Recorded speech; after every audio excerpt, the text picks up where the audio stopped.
ನಿನ್ನೆ ನಾವು ಕಕಾಬಳಿಗಳನ್ನು ಕಲ್ತಿದ್ವಿ.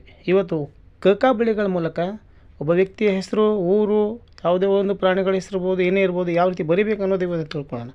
ಸ್ನೇಹಿತರೆ ನೋಡಿ, ಮೊದಲು ಕನ್ನಡ ಮತ್ತು ಇಂಗ್ಲೀಷ್ನಲ್ಲಿ ಎರಡೂ ಇದೆ. ಕಾರವಾರ ಅಂತ ಬರ್ತಿದ್ವಿ, ಇಂಗ್ಲೀಷ್ನಲ್ಲಿ KARWAR ಅಂತ. ನೋಡಿ ಅಂಕೋಲ ಬರ್ತೀವಿ ತಾನೆ, ANKOLA ಅಂತ ಅಂಕೋಲ ಆಗುತ್ತೆ. ಅದೇ ಹುಬ್ಳಿ ಬರೆದ್ರೆ HUBBALLI ಅಂತ ಆಗುತ್ತೆ. ಅದೇ ಧಾರವಾಡವನ್ನು ನಾವು ಬರಿಬೋದು, ವಿಜಯಪುರ ಅಂತಲೂ ಬರ್ಬೋದು. ಇದು ಮತ್ತು ವ್ಯಕ್ತಿ ಹೆಸರನ್ನು ಸುತ್ತ ಬರಿಬೋದು. ಗಣೇಶ್ ಅಂತ ಬರ್ಬೋದು. ಗಣೇಶ್ ಅಂತ ಹೇಳಿದ್ರೆ GANESH ಆಗುತ್ತೆ. ಅದೇ ನಾಗೇಶ್ ಬರೆದ್ರೆ NAGSH ಆಗುತ್ತೆ. ಸಹಜವಾಗಿ ನಾವು ಏನಾದರೂ ಹೆಸರುಗಳನ್ನು ಯಾವ ರೀತಿ ಆದರೂ ಬರಿಬೋದು. ಅದು ಅಷ್ಟು ಏನಂದರೆ, ಮೊದಲೇನೇ ನಾವು ಕಕಾಬಳಿಗಳನ್ನು ಇಂಗ್ಲೀಷ್ ಕಕಾಬಳಿಗಳನ್ನ ಮೊದಲು ಕರೆಕ್ಟಾಗಿ ಕಲ್ತ್ಕೊಂಡ್ರೆ ಕರೆಕ್ಟ್ ಯಾವುದೇ ಹೆಸರಿರ್ಬೋದು, ಊರಿರ್ಬೋದು, ಈಜಿಯಾಗಿ ನಾವು ಹೆಸರುಗಳನ್ನು ಬರಿತಾ ಹೋಗ್ಬೋದು. ಇಂಗ್ಲೀಷ್ನಲ್ಲಿ ಭಾಳ ಈಸಿ ಆಗುತ್ತೆ ಅದು.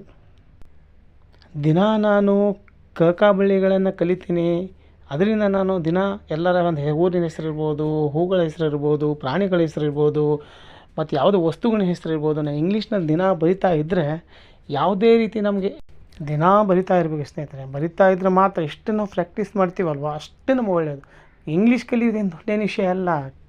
ಬೇಕಂದ್ರೆ ಆಸಕ್ತಿ ಇದ್ದರೆ ಯಾವುದೇ ರೀತಿಯಾಗಿ ನಾವು ಕಲಿಬೋದು. ಎಷ್ಟು ಬೇಗ ಕಲಿತೀವಿ ಅಂದರೆ ಅಷ್ಟು ಬೇಗ ನಾವು ಕಲಿತೀವಿ.